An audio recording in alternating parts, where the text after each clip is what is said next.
నమస్తే, welcome to Bharathi's kitchen. Season చేంజింగ్లో ఉన్నాం. సీజన్ చేంజ్ అయినప్పుడల్లానండి మనకి ఏ పదార్థం రుచిగా అనిపించదు. ఒక్కొక్కసారి ప్రతి సీజన్ చేంజ్లోనూ కూడా నోటిపూతలో ఏదో అనారోగ్యమో ఏదో ఇబ్బందిలో ఒక్కొక్కసారి ఏం తినాలన్నా టేస్టీగా అనిపించదు. అప్పుడు మనకి పరమౌషధంగా కొన్ని పదార్థాలు అనిపిస్తాయి. అసలు వాటి కోసమే ఈ సీజన్ చేంజ్ వచ్చిందా, లేదా సీజన్ చేంజ్లో ఇవి ఎందుకు ఇంత రుచిగా ఉంటాయి అనిపిస్తుంది. ఎక్కువసేపు మిమ్మల్ని ఊరించకుండా ఈరోజు మన భారతీస్ కిచెన్లో మనం చేయబోయేది ఏంటంటే పొడుల తయారీ. పొడులు అనగానే అందరికీ గుర్తొచ్చి నోరూరించేది కందిపొడి, గన్ పౌడర్. వరల్డ్ ఫేమస్ అండి. అన్ని రకాల పదార్థాలలో, ఇడ్లీలో, దోశల్లో, టిఫిన్లో, అది కాక అన్నంలో, రకరకాల కూరల తయారీలో మన కందిపొడికి చాలా ప్రత్యేకమైన స్థానం ఉంది.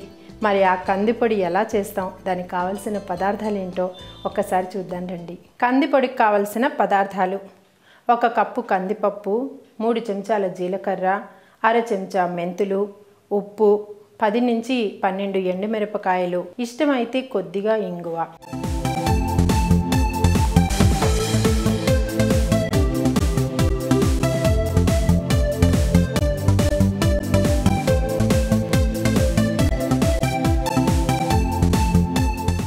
ఇప్పుడు మనం కందిపొడి గురించి మాట్లాడుకుంటున్నాం.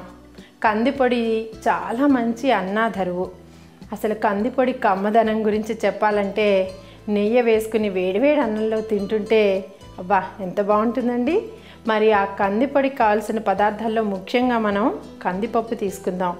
స్టవ్ వేడి చేసి ఇలా పొడిగా, ముఖ్యంగా మనం పొడులు కొట్టేటప్పుడు మనం గమనించవలసిన విషయం ఏంటంటే మన చేతులు కానీ లేదా ఈ వేయించుకునే మూకుడు లేదా మన ప్యాన్ ఏదైనా సరే చాలా పొడిగా ఉంటే మన పొడులు నిల్వ ఉంచుకోవడానికి, ఎక్కువ రోజులు నిల్వ ఉండడానికి మనం తీసుకునే చిన్న చిన్న జాగ్రత్తలు మనకి ఎంతో ఉపయోగపడతాయి అన్నమాట.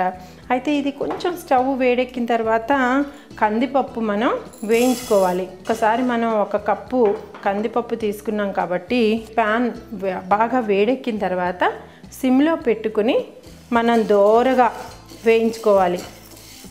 ఇది కొంచెం మెరూన్ బ్రౌనిష్ కలర్ వస్తుంది. మన పప్పు కలర్ మారినప్పుడు మనకి కమ్మని వాసన కూడా వస్తుంది. అయితే ఈ పొడులు ఇంట్లో ఉంటేనండి, అటు జాబ్ చేసే వాళ్ళకి కానీ, ఇలా లంచ్ బాక్సులు ప్రిపేర్ చేయడానికి కానీ, ఇలా వెదర్ చేంజ్లో ఎప్పుడైనా మనకి కర్రీస్ అసలు టేస్ట్ అనిపించినప్పుడు కానీ చాలా యూజ్ అవుతాయి. మనకి ఏంటంటే ఒక్క 10 నిమిషాలు మనం స్టవ్ దగ్గర నుంచుని ఈ పొడులు పొడిగా వేయించుకుని ఒక గట్టి మూత ఉన్న సీసాలో, ముఖ్యంగా గాజు సీసాలో లేదా ఒక జిప్లా కవర్లో డబల్ కవర్ వేసి మనం ఫ్రిడ్జ్లో కానీ పెట్టుకుంటే ఇది ఆల్మోస్ట్ ఒక నెలన్నర పాటు నిల్వ ఉంటాయి. తర్వాత రుచి బాగుంటుంది. మన వంట పదార్థాల్లో కూడా దీన్ని ఎన్ని రకాలుగా మన కూరల్లో కానీ అన్నంలో కానీ వాడుకోవాలో ముందు చెప్పుకుందాం. సో ఈ విధంగా మనం పొయ్యిని మంట తగ్గిస్తూ పెంచుతూ కాస్త కమ్మగా ఉండేలాగా ఈ కందిపప్పుని వేయించుకుందాం. సో చూస్తున్నారు కదా వ్యూవర్స్, ఇప్పుడు మనకి అబ్జర్వ్ చేస్తే ఇది ఒక కమ్మగా వేగుతున్న వాసనతో పాటు కొద్ది పప్పు బ్రౌన్ కలర్లోకి వస్తుంది. సో ఇలా వచ్చిన పప్పుని మనం చక్కగా ఒక బౌల్లో కానీ లేదా ఒక ప్లేట్లో కానీ తీసుకుని దీంట్లో జస్ట్ మనకేంటంటే కొద్దిగా, ఎప్పుడు మనం పొడులకి చూస్తే మీకు ఆయిల్ తడి పొడిగానే వేసుకోవాలి వేయించుకోవడానికి. ఇలా వేసుకుని ఇందులో కమ్మదనానికి జీలకర్ర ఏంటంటే మనం 2 to 3 స్పూన్స్ వేసుకుంటే చాలా కమ్మగా ఉంటుంది. అలా మనం ఒక 2 స్పూన్స్ జీలకర్ర, అలాగే మనం 1/2 స్పూన్ మెంతులు అన్నాను. మెంతులు ఆప్షను, కాకపోతే ఇది మెంతి కారంలాగా ఒక 1/2 స్పూన్ మెంతులు ఎప్పుడైనా ఆరోగ్యానికి మంచిదే. ఇది ఒక రకమైన చేదైన కమ్మదనం ఉంటుంది. సో ఇది కలిపినప్పుడు కందిపొడి రుచి చాలా బాగుంటుంది. సో మనం ఇవి ఒక 1/2 స్పూను లేదా ఒక 1/4 స్పూను తప్పనిసరిగా వేసుకోండి.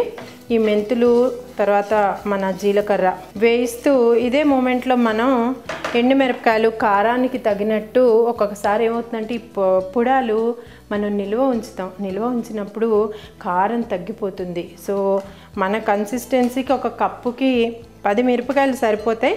కాకపోతే మనకి కారం తగ్గుతుందేమో అన్న ఆలోచన ఉంది కాబట్టి మనం ఒక 10 నుంచి 12 మిరపకాయల్ని ఇలా రాగా వేయించుకోవచ్చు, లేదా చిన్న చిన్న ముక్కల కింద మనం కట్ చేసుకుని కూడా వేయించుకోవచ్చు.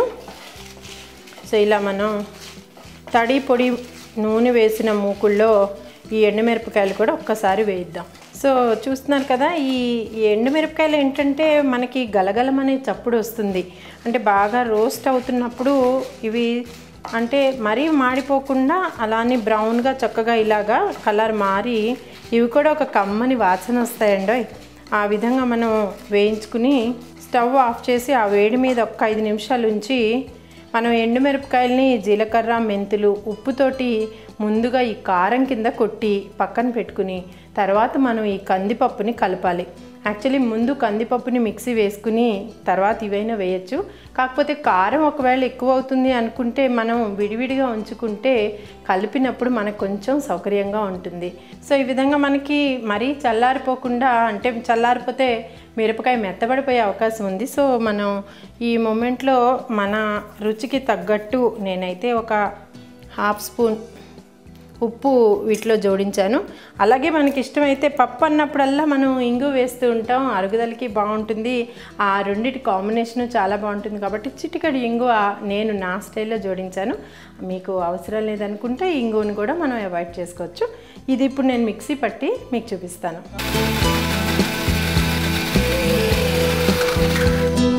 సో మనకి కారం ఎక్కువ అవుతుంది అనుకున్నా ఇంకొంచెం ఫైన్గా చేసి మనం ఈ కారం పక్కన పెట్టుకుని ఈ కందిపప్పుని మనం ఒకసారి మిక్సీ పట్టుకుందాం.